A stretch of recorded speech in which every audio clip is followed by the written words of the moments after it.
Vas-y, allez-y. Bonjour tout le monde. Je me présente. Je suis Sana Sirvin. Je suis responsable pédagogique à l'INSTN. Je suis en particulier responsable d'un Master 2 sur l'économie de l'énergie. Jean-Baptiste. Bonjour à tous. Je m'appelle Jean-Baptiste Perrault. Je suis doctorant en deuxième année au laboratoire des maladies neurodégénératives au CEA de Fontenay-aux-Roses. Quelques petits mots pour accueillir Roland Lehoucq.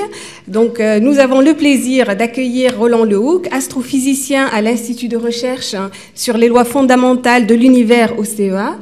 Vous êtes bien connu pour vos travaux de vulgarisation auprès du grand public en lien avec la science-fiction et la bande dessinée. Mais ce que l'on sait moins, c'est que vous êtes également enseignant à Sciences Po. Entre autres, à Sciences Po, sur les enjeux et les limites de la transition énergétique. Et aujourd'hui, vous nous proposez une intervention intitulée « Énergie et humanité » qui s'inscrit clairement dans ces thématiques. Je vous laisse la parole. Merci beaucoup pour cette invitation, merci beaucoup pour la présentation. Alors, de la part de quelqu'un qui n'est pas un spécialiste officiel reconnu des questions d'énergie, de quelque façon qu'elle soit, moi je suis juste un physicien qui sait faire quelques ordres de grandeur, et qui me suis posé ces questions tout seul en lisant les bonnes personnes et les bons scientifiques qui travaillent sur ces sujets. Et ce que je vais vous présenter aujourd'hui, en une trentaine de minutes, c'est une fraction de ce que j'essaie de faire passer auprès de mes étudiants à Sciences Po, des étudiants qui sont essentiellement des étudiants de sciences humaines, ou alors au master approche sociale de l'économie et de l'environnement à Paris Diderot, qui sont aussi des étudiants qui viennent de sciences humaines. J'intitule ça, quand je vais les caresser dans le sens du poil, « Physique pour futures présidentes », de sorte qu'ils comprennent qu'il y a un certain nombre de lois qui finalement, alors c'est pas tout ce dont je vais parler aujourd'hui, mais disons il y a un certain nombre de lois qui ne se décrètent pas à l'Assemblée, qui ne sont pas négociables et avec lesquelles ils n'auront pas raison. Donc il vaut mieux les avoir en tête s'ils veulent prendre des décisions politiques, sociales d'une façon ou d'une autre, et c'est ce que j'appelle de mes voeux, et je me sens socialement utile à essayer de leur expliquer la physique à eux qui, j'espère un jour, auront les manettes en main de la manœuvre du monde. Alors, cette présentation, donc, elle va être assez élémentaire. Je pense qu'il y a des physiciens dans la salle ou des physiciennes dans la salle. Je pense qu'ils vont dire, c'est trivial tout ça. Évidemment, j'essaie de me montrer. Je m'attendais à ce qu'il y ait, comme Monsieur Landais tout à l'heure, beaucoup d'étudiants qui sont aussi des étudiants scientifiques, donc c'est pas des choses qu'ils auraient apprises, mais simplement ça a vertu, enfin j'espère, sur la façon dont je pense, enfin en tout cas dont moi je pratique cette présentation de l'énergie et de ses conséquences sur l'humanité, des liens entre l'énergie et l'humanité pour faire réaliser un certain nombre de choses, à quel point elle est importante, parmi tout un tas d'autres choses dont a parlé Valérie Masson. Alors, première question, c'est pour moi, qu'est-ce que c'est l'énergie? Enfin pour moi, pour un physicien, ce que je dis à mes étudiants, c'est que l'énergie, c'est l'unité de compte des transformations de la matière. On transforme la matière pour tout un tas de raisons, pour faire des objets pratiques, des voitures, des chaises et des maisons, mais ces transformations de la matière pour la matière, il y a aussi une transformation de la matière pour autre chose qui se trouve être de l'énergie, et le compte, la façon dont on va compter ces transformations, c'est l'énergie qu'on injecte dedans pour faire la transformation, ou qu'on reçoit dans certaines transformations qui font spontanément, qui dégagent spontanément d'énergie. Alors, si on prend un paquet de céréales et qu'on regarde cette étiquette-là, on voit qu'il y a de l'énergie dedans, et pourtant, quand on vide le paquet de céréales, il tombe des céréales. Et donc, on se dit, où elle est l'énergie? Alors, évidemment, elle est dans la transformation de ces céréales, dans notre métabolisme, on les digère, et ça produit quelque chose qui va nous permettre de survivre, de perdurer dans notre être, et d'être finalement actif, intelligent, bougeant, sportif et réfléchissant. Donc les humains vivent des transformations de l'énergie, le système vivant en général vit, des transformations de la matière, mais on en vit, nous les humains, de manière particulièrement volumineuse, en quantité, en qualité et en quantité. Et l'agent de cette transformation, ça c'est à vertu de physique pour futures présidentes, l'agent de cette transformation, c'est ce qu'on appelle les forces. Donc il y a la matière qui est transformée par des interactions, et dans ces transformations, on transforme la matière, pour en faire autre chose, mais aussi la matière pour en récupérer de l'énergie. Où est-ce qu'elle intervient? Eh bien, dès qu'il y a une transformation, c'est-à-dire dès qu'on veut chauffer ou se refroidir quelque chose, dès qu'on veut changer son état de mouvement, dès qu'on veut changer sa forme, que ce soit une presse hydraulique ou une pelleteuse, quand on veut changer la luminosité d'un corps, quand on veut changer sa position dans un champ, que ce soit un champ gravitationnel, un champ électrique ou un champ magnétique, quand on modifie la structure chimique et quand on modifie la structure nucléaire. Toutes ces transformations-là, qui ont des conséquences sur nos vies, qui nous permettent de nous chauffer, de nous déplacer, nous éclairer, de faire tout un tas de machines bien utiles qui remplacent la force humaine, l'énergie humaine pour faire cette transformation et qui la démultiplient de manière tout à fait considérable. Toutes ces transformations sont fondées sur 4 interactions fondamentales. Il n'y en a que 4. La gravitation, on l'utilise. L'électromagnétisme, on l'utilise. L'interaction nucléaire forte, on l'utilise. On n'a pas encore de choses fondées sur l'interaction nucléaire faible, quoique les intégrations bêta peuvent chauffer la matière et ça sert à faire des choses dans l'alimentation énergétique des sondes spatiales qui vont à très grande distance. On utilise toutes les interactions fondamentales et donc je détruis l'idée, en tout cas dans l'esprit de ces jeunes gens, pas forcément éduqués en sciences ou savants en sciences, je détruis l'idée qu'il y aura une nouvelle source d'énergie miraculeuse qui réglera les problèmes. La réponse est non, on les utilise toutes, on les utilise extensivement pour certaines, et il n'y en aura pas de nouvelles. Alors extensivement, ça se voit en regardant cette courbe qui regarde par source d'énergie l'utilisation humaine de l'ensemble de l'humanité de toutes ces sources d'énergie. L'unité, c'est le terawatt-an. Donc en gros, on peut la lire aussi c'est l'unité, la quantité d'énergie utilisée en une année, donc terawatt-an divisé par un an, ça fait des terawatts. Ça vous donne une idée qu'on est passé d'une puissance de l'humanité de l'ordre de 0,5 terawatts, 0,6 terawatts en 1800 à quelque chose comme 17 terawatts. Voilà la puissance de l'humanité actuelle. Depuis 1800, cette consommation d'énergie primaire, c'est-à-dire celle en gros qu'on ramasse dans la nature, je dis ça un peu de façon rapide, mais celle qui se présente à nous, c'est pas l'énergie, dans le jargon des énergéticiens, l'énergie finale, celle qui va être livrée à l'utilisateur, et l'énergie utile, celle qui vous est utile. Vous, l'énergie finale, c'est l'électricité que vous payez, l'énergie utile, c'est la lumière que vous faites avec l'électricité que vous avez achetée. Elle a été multipliée par 27, avec en gros une augmentation considérable du nombre d'humains, chaque humain consommant plus d'énergie. Humain moyen, avec, on le verra tout à l'heure, des disparités absolument considérables. La puissance moyenne, 17 terawatts, c'est essentiellement 81% de fossiles. On voit que dans cette courbe, il n'y a jamais eu de transition énergétique. Jamais, il y a toujours eu un empilement de sources d'énergie. On consomme autant de bois, même un peu plus maintenant qu'en 1800. Simplement, on consomme beaucoup plus d'autres choses, le pétrole, le charbon, le gaz, essentiellement parce que ce sont des fossiles qui sont 81% de notre mix énergétique primaire, et d'autres choses qu'on a toujours utilisées, le solaire, l'éolien, qu'on utilise plus, mais qu'on a toujours utilisé, et l'énergie nucléaire, qui est la seule énergie vraiment nouvelle, la seule source d'énergie vraiment nouvelle que l'humanité, disons, n'a jamais utilisée avant qu'on mette en place des centrales à visée de production d'énergie électrique d'origine nucléaire. Et l'hydroélectricité, qu'on a aussi, enfin l'hydro en général, pour la force motrice de l'eau, comme on disait, mais aussi pour ses vertus électriques, de production électrique. Voilà la répartition, là, entre deux dates, ça vient du Keyword Energy Statistics, où on voit la répartition, essentiellement, c'est toujours des fossiles, on est passé de 87% de fossiles il y a 40 ans à 81% de fossiles maintenant, donc tout le reste, d'ailleurs tous les efforts qu'on fait actuellement, c'est dans l'épaisseur du trait, ça se voyait très bien dans le diagramme du dessus, c'est l'épaisseur du trait, tout le reste, c'est l'épaisseur du trait. C'est-à-dire ça reste assez essentiellement des énergies de stock. Fossiles, ça veut dire il y en a une certaine quantité dans le sol, il n'y en aura plus au bout d'un certain temps, il n'y en aura plus quand on ne saura plus les ramasser, même si on arrive à gratter un peu le fond. Et ce sont des énergies très émettrices de gaz à effet de serre, de CO2, par leur combustion. Dans les 40 dernières années, ça a été multiplié par presque 2,3, ça fait 1,9% d'augmentation par an de notre consommation énergétique. Et c'est tout à fait considérable, 1,9% par an, 2% par an, ça fait un doublement de la consommation tous les 35 ans.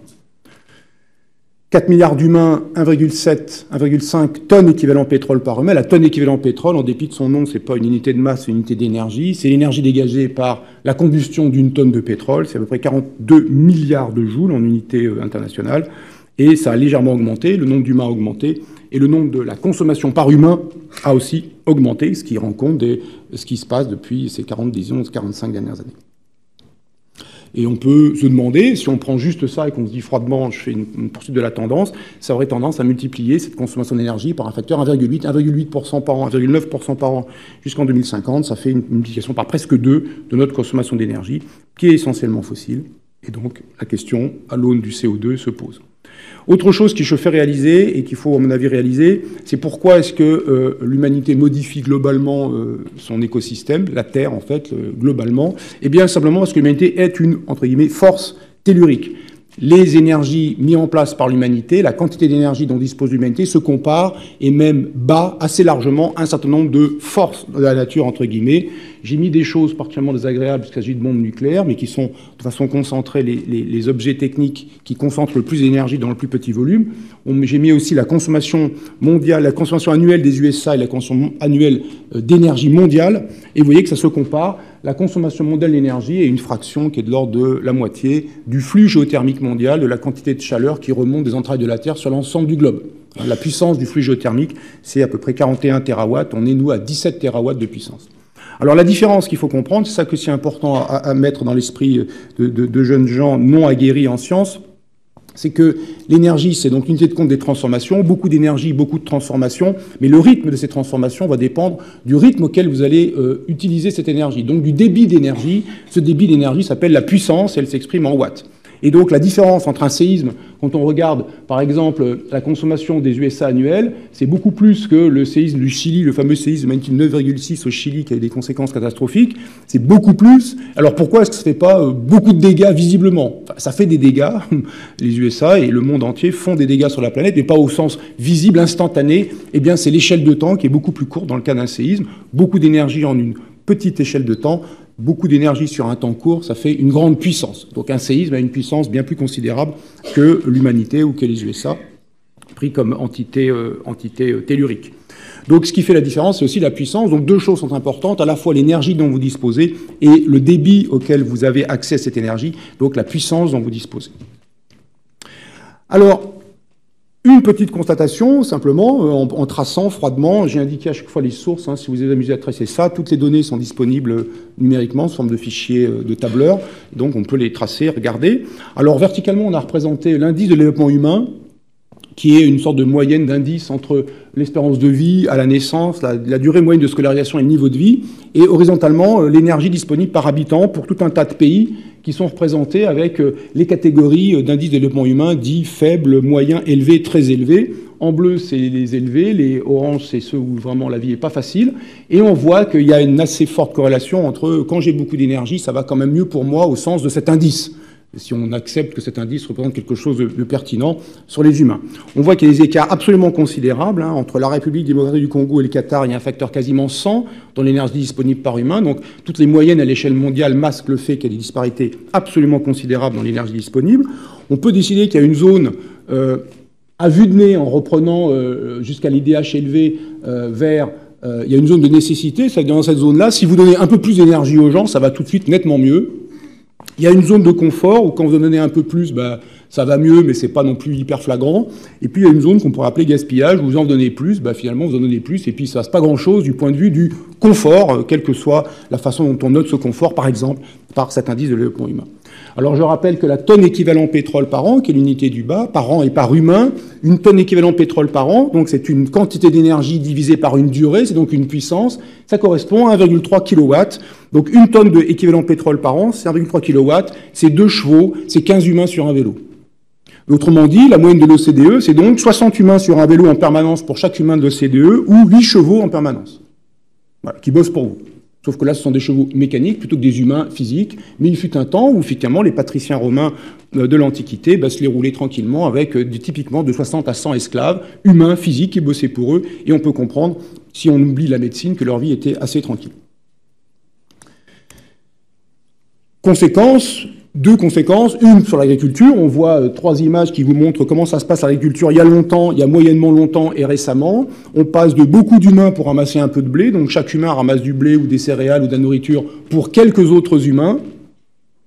Alors avant, la chasse et la cueillette, c'est pour lui essentiellement, et puis sa femme et ses enfants, disons, ou l'inverse, où sa femme ramasse pour son mari et ses enfants. Quand on a des chevaux, vous voyez qu'on met des chevaux physiques, là ça se voit, c'est 33 chevaux, et 5 humains pour diriger la boutique. Parce qu'il faut diriger les chevaux, il faut s'assurer que ça tourne au bon endroit et ça roule bien. Et puis à la fin, il y a un humain et 200 chevaux mécaniques. D'accord ? Donc on voit tout de suite pourquoi, par exemple, il y a moins de paysans en France. Il y a plein de raisons, mais il y a une raison très directe. Ils ont 200 chevaux sous la main, alors qu'avant, il fallait quand même quelques humains pour les 30 chevaux. Et avant, il n'y avait que des humains. Et donc on peut s'amuser à tracer, ça c'est une petite idée qui m'a fait marrer quand j'ai vu ça. On peut tracer, alors on trouve ça sur le Bureau international du travail et puis sur les stocks, enfin sur les statistiques énergétiques. Pour chaque point est un pays, la fraction de la population qui travaille dans l'agriculture en fonction de l'énergie disponible par habitant. J'ai mis en TEP par an et j'ai remis en watts en dessous. En gros, quand vous êtes tout seul, quand vous êtes dans les 100 watts, Quand vous êtes tout seul avec votre femme pour bosser dans l'agriculture, tout le monde bosse dans l'agriculture, parce que vous êtes à peine suffisant pour vous nourrir et vos enfants. Quand vous avez 200 chevaux mécaniques qui bossent pour vous, il y a 2-3 types ou 2-3 nanas qui bossent dans l'agriculture, et puis le reste, ils mangent. Voilà. Essentiellement, c'est assez clair. Plus vous avez d'énergie disponible, moins vous bossez dans l'agriculture, c'est tout à fait direct, sachant que la nourriture, évidemment, si vous n'en avez pas, vous mourrez. Vous vivez de cette transformation de la matière organique pour perdurer dans votre être. Donc, par exemple, manger du bœuf. Le bœuf, la viande en général, mais le bœuf en particulier, il nourrit à partir de céréales qui sont poussées dans des champs. L'essentiel des céréales produites dans le monde, ou des pousses dans le monde, c'est pour nourrir les bœufs que nous mangeons. Donc, pour manger du bœuf, il faut faire pousser beaucoup de choses. Et faire pousser ces choses, ça nécessite de ne pas être trop d'humains à le faire. Il faut avoir beaucoup de mécanique qui fait tourner ça. Donc, manger du bœuf, ça nécessite d'avoir beaucoup d'énergie pour qu'il y ait peu d'humains qui fassent pousser beaucoup de nourriture pour que vous puissiez manger du bœuf.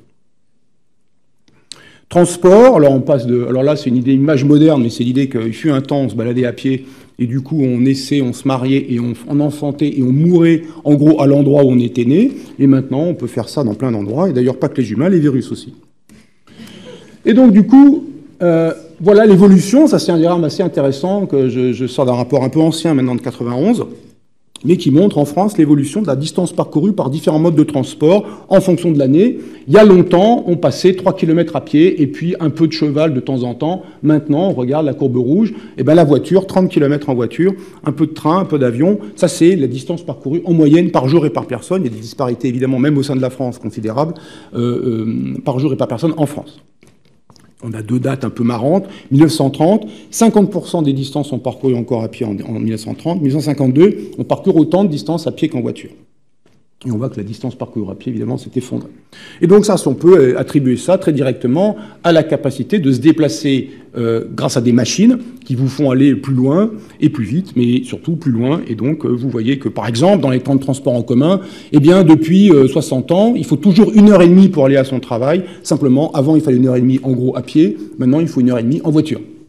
Et on sent l'augmentation, on sent le génie de l'organisationnel. Mais je vise personne, c'est une sorte de bloc général qui converge vers une situation grotesque, mais qui est comme ça, voilà, pour plein de raisons, je ne désigne personne. La production est aussi l'énergie. La production, alors production c'est quoi? C'est le produit intérieur brut, typiquement, là c'est le produit intérieur brut par habitant, tous les pays avec les mêmes codes de couleur que pour l'indice de développement humain, en dollars par habitant, dollars de 2010, versus l'énergie primaire par habitant, en TEP par an, c'est-à-dire en kilowatts, en 1,3 kilowatts par habitant. Alors c'est assez logique. Pour un physicien, alors les économistes rigoteraient beaucoup, mais moi pour un physicien j'ai beaucoup de mal à me défaire de l'idée que les PIB mesurant les flux de biens et services, donc des flux de transformation, un débit de transformation mesuré en dollars, l'énergie, plutôt la puissance, les TEP par an, une puissance mesurant un débit d'énergie, donc un rythme de transformation, pour moi il est absolument évident que les deux choses sont corrélées et que l'une dépend de l'autre, c'est-à-dire que les débits de biens et services dépendent du débit d'énergie, donc de la puissance. C'est une vision de physicien un peu brutale, mais qui à mon sens fait sens. D'ailleurs, si on essaie de faire passer une droite de régression là-dedans, on voit que le PIB par habitant, il est quasiment proportionnel à la puissance par habitant. Une puissance 1,2, mais quasiment proportionnelle. Donc ça permet d'avoir une réflexion de physicien sur l'économie, donc c'est une réflexion de physicien sur l'économie, donc je ne prétends pas du tout être économiste, mais quand même qui remet des choses, à mon sens, qui devraient être plus évidentes. Il y a un système productif, grossièrement schématisé par ce carré rouge, qui produit des biens et services, et dans la théorie économique standard, il y a du travail, essentiellement des humains, et du capital, et il y a une relation dite Cobb-Douglas en économie classique qui vous relie la production au capital et au travail avec des exposants alpha et bêta qui s'appellent élasticité, et là-dedans on cherche vainement l'énergie. Alors que pour un physicien, c'est une évidence, sans énergie, vous ne ferez rien, sans matière d'ailleurs, sans ressources en général, sans matière première, vous ne ferez rien. Alors, la raison qui est donnée, essentiellement en théorie économique, pour ce que j'en comprends, c'est que l'exposant qui est là-haut, ce alpha et ce bêta, ces exposants pour le capital ou pour le travail, correspondent dans un théorème d'économiste, correspondent à la part du facteur de production, que ce soit le capital ou le travail, dans le coût de production. Donc, quelque chose qui coûte beaucoup, dont la fraction dont le coût de production sera élevé, aura un exposant élevé, et donc, du coup, on en tiendra compte. Quelque chose qui coûte peu ou quelque chose qui coûte pas dans la production, il aura un exposant faible ou nul. Alors, ce que constatent les faits économiques, c'est que le coût de production le coût de l'énergie dans la production, c'est à peu près 6 à 8%. C'est un exposant très petit, donc ça compte pas. C'est un exposant quasi nul, donc ça compte pas. Je mets en doute cette proposition quand même.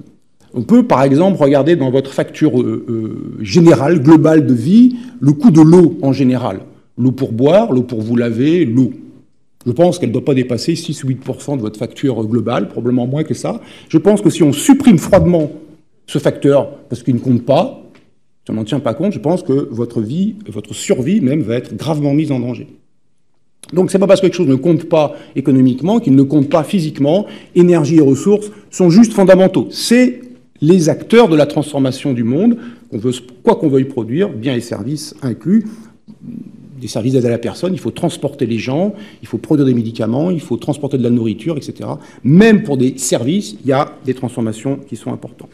Et donc, du coup, eh bien, je prétends, mais je ne suis pas le seul, je prétends comme physicien, mais je suis largement pas le seul, et il y a même toute une branche de l'économie qui essaie, qui ne sont pas majoritaires et qui ne sont pas aux manettes, et qui essaie d'intégrer ces histoires de matière et énergie de façon beaucoup plus raisonnable dans les systèmes économiques. Il faut intégrer les ressources, d'autant plus que ces ressources, si elles sont énergétiques, elles sont à 81% fossiles, elles ont des conséquences qu'il faudrait chiffrer économiquement, puisqu'elles dégradent finalement notre environnement, et elles sont énormes, hein, elles correspondent à 300 fois les muscles humains. Enfin, la puissance des machines, c'est 300 fois la puissance des humains, typiquement. Et donc, il faudrait absolument tenir compte de ça dans la production, et si on n'en tient pas compte, je pense que c'est une erreur forte. Ça vient peut-être d'une phrase de 1803 de Jean-Baptiste Say, qui disait que finalement l'économie, c'est l'allocation, c'est la science de l'allocation des ressources rares, et que les bienfaits de la nature étant, par définition, en quantité infinie et gratuitement disponibles, ils ne peuvent pas être l'objet de la science économique. Je pense que c'est parti d'un malentendu fondamental qui fait qu'on ignore dans la production, dans la transformation, dans l'action de l'humanité sur le monde, le fait qu'elle va transformer le monde par la transformation de la matière ou pour l'énergie. Une façon de traduire ça, on appelle l'identité de Kaya, d'un japonais qui a proposé cette affaire-là, un économiste japonais, c'était l'idée de dire l'énergie produit du CO2, c'était de faire le lien entre la production de CO2, parce qu'on l'a vu, c'est absolument fondamental, enfin c'est un point extrêmement dur de notre futur, la production de CO2, et puis tout un tas d'autres événements, tout un tas d'autres choses, qui soient démographiques. On produit plus de CO2 parce qu'il y a plus d'humains qui respirent, déjà. Bon. Il y a plus d'humains qui mangent, donc du coup, il faut produire ça. Il y a plus d'humains qui font du travail, donc il se passe des choses. Ils font de l'économie, etc., etc. Et donc, on a un certain nombre de facteurs. Cette identité, si vous regardez, hein, vous simplifiez les termes en diagonaux, comme on dit, pour vous, c'est trivial. Eh bien, CO2 égale CO2. C'est pour ça qu'on appelle l'identité de Kaya plutôt qu'équation de Kaya. CO2 par énergie. Donc, CO2, c'est des grammes de CO2, de tonnes de CO2 émises pendant l'année, par exemple. CO2 par énergie, c'est combien vous émettez de CO2 par kilowattheure ou par tonne équivalent pétrole ou par ce que vous voulez en unité d'énergie. Combien de CO2 émis dans votre système énergétique, puisque c'est lui qui va absolument faire tourner toute la boutique, votre boutique économique et votre boutique sociale et votre boutique en général, même pour vous chauffer, tout. Intensité énergétique, énergie par PIB, ça s'appelle intensité énergétique, c'est combien de kilowattheures il faut pour produire 1 euro de biens et services. Biens et services par population, le PIB par habitant, en prenant le PIB comme un proxy utile, hein, on pourrait discuter est-ce que le PIB est un bon indicateur de quoi que ce soit, et puis le nombre d'humains qui augmente, donc voilà, on peut regarder un peu ces facteurs-là, donc on veut que ce terme CO2 diminue, et puis il va dépendre, vous voyez, par cette simple multiplication, il va dépendre de tout un tas de facteurs, et on peut regarder ces facteurs, comment ils évoluent depuis, ou comment ils vont évoluer dans le futur, comment ils évoluent et comment ils vont évoluer. Alors, une proposition, encore une fois, de physicien, même pire, d'astrophysicien, donc des fois les facteurs 2, on est content d'être là, un facteur 2. Donc on reprend ça. Alors l'objectif c'est un quart, enfin, et probablement 0, enfin il faudrait qu'elle soit 0, mais disons on peut commencer par diviser par 4 et ça sera quelque chose qui serait déjà un bel effort. La population, les projections de l'ONU, c'est x 1,3 d'ici 2050. Hein. Les femmes qui vont enfanter en 2050 sont déjà nées, donc c'est assez clair ce qui va se passer. La population mondiale sera entre 9,5 et 10,3 milliards d'habitants. On est à 7,8 milliards actuellement. Depuis 35 ans, le PIB par habitant, il a augmenté d'un facteur 1,7. Il a été multiplié par 1,7, ce qui fait une croissance mondiale typiquement de 1,5% par an, la croissance étant l'alpha et l'oméga de la réponse à tous les problèmes du monde. Énergie par pipe, donc ça c'est l'intensité énergique, ça veut dire combien il faut d'énergie pour faire $1 de transformation, €1 de transformation. Donc ça c'est les machines s'améliorent, les ingénieurs travaillent, les scientifiques travaillent, on a des machines plus efficaces, on sait faire des tas de choses. Ça a été multiplié par 0,7 depuis les 35 dernières années. C'est-à-dire on gagne plus d'argent avec autant d'énergie, ou on a besoin de moins d'énergie pour gagner autant d'argent. Et tout ça, si on fait ces trois facteurs-là, en reproduisant dans les 35 prochaines années ce qui s'est produit pour les 35 dernières, et en prenant ce que nous dit l'ONU pour les 35 prochaines ou les 30 prochaines, en gros, l'approvisionnement d'énergie de l'humanité, tout à l'heure, j'avais froidement prolongé les 1,9% par an en obtenant 1,8. Si on prolonge froidement cette tendance-là, maintenant éduquée un tout petit peu plus subtilement, c'est typiquement 50% d'augmentation de la disponibilité énergétique de l'humanité à l'horizon 2050. Donc on veut diminuer par 4, on a fois un quart égale quelque chose fois 1,5. D'accord ? Vous avez compris que ce terme-là, maintenant, la CO2 par énergie, il va falloir se poser la question. Et bien voilà, il va falloir qu'il soit divisé par 5 à 6, c'est très facile à résoudre. Eh bien, il faut que la quantité de CO2 émise par unité d'énergie soit divisée par 5 ou 6. Ça fait une baisse de 10% par an. Alors les fois les plus spectaculaires où ça a été diminué, l'énergie, la quantité de CO2 émise par unité d'énergie, eh bien c'est par exemple en France de 1980, 1990, 92, quand on a installé le parc électronucléaire français. Ça a baissé de 4,5% par an. L'installation du parc électronucléaire français pendant 20 ans a fait baisser l'intensité énergétique CO2 de la France de 4,5% par an en moyenne. Là, on cherche 10%. D'accord ? C'est donner l'idée de passer d'une électricité carbonée à décarbonée. Ça a eu des conséquences massives. Ça n'est pas à l'aune de ce qu'il faut faire si on fait ce raisonnement un peu simple. Donc il faut massivement décarboner l'énergie en augmentant de 50% sa disponibilité. Voilà ce que nous disent ces nombres-là. Alors, on peut s'amuser à jouer avec ça. Ça ferait quoi 2050 ? Eh bien, c'est essentiellement, il faut changer le rapport de force entre fossiles et énergie non carbonée, qu'elles soient énergies renouvelables, qu'on appelle renouvelables, éolien, hydraulique. Hydraulique en France est saturé, enfin saturé au sens, il n'y en aura pas beaucoup plus, à part le barrage corps de la Ridzanaise, il n'y a pas grand-chose de plus qui va se construire, en tout cas en hydraulique massif, en France en tout cas. Et puis solaire, éolien, hydraulique, je l'ai dit, nucléaire, et qui est décarboné. Et puis se passer dramatiquement, massivement des énergies fossiles. Est-ce que c'est réalisable dans les 30 prochaines années ? Je n'ai pas de réponse à ça, mais voilà l'objectif. Il est extrêmement ambitieux si on regarde que la partie énergie. Évidemment, comme l'a très bien fait remarquer Valérie, il y a beaucoup d'autres choses qui seraient invocables du point de vue pour les émissions de CO2 humaines. C'est aussi l'usage des sols, pas que l'exploitation au sens de machines qui utilisent du pétrole pour planter des choux, si j'ose dire. C'est aussi la façon dont on utilise les sols. Et évidemment, il y a une hypothèse implicite, en fait, qu'on ne révèle jamais, qu'on ne dit jamais, c'est à quantité d'énergie égale constante, ou au mieux, au pire, en augmentation. Ça veut dire, dit brutalement, le niveau de vie mondial n'est pas sacrifiable. Et le niveau de vie mondial, c'est essentiellement le niveau de vie des pays occidentaux, n'est pas sacrifiable. Donc il restera comme il est. Ça oublie une possibilité, qui serait une possibilité qu'on pourrait appeler sobriété, qui d'une façon ou d'une autre s'imposera, puisque nous vivons sur des énergies de stock à 80%, des énergies fossiles, et ces énergies de stock, elles s'épuiseront un jour ou l'autre, il y aura des tensions forcément sur leur approvisionnement, et donc il y aura forcément des baisses de consommation énergétique liées aux baisses de disponibilité énergétique. Évidemment, les moins riches seront frappés d'abord, les pays les plus pauvres ou les pays les plus fragiles seront frappés d'abord. La France sera peut-être pas, ou les grands pays du monde seront peut-être pas, surtout les producteurs, ne seront pas frappés tout de suite. Mais on oublie toujours l'idée que ça se passe, il y a l'implicite à consommation, disons, constante ou en augmentation à l'échelle mondiale.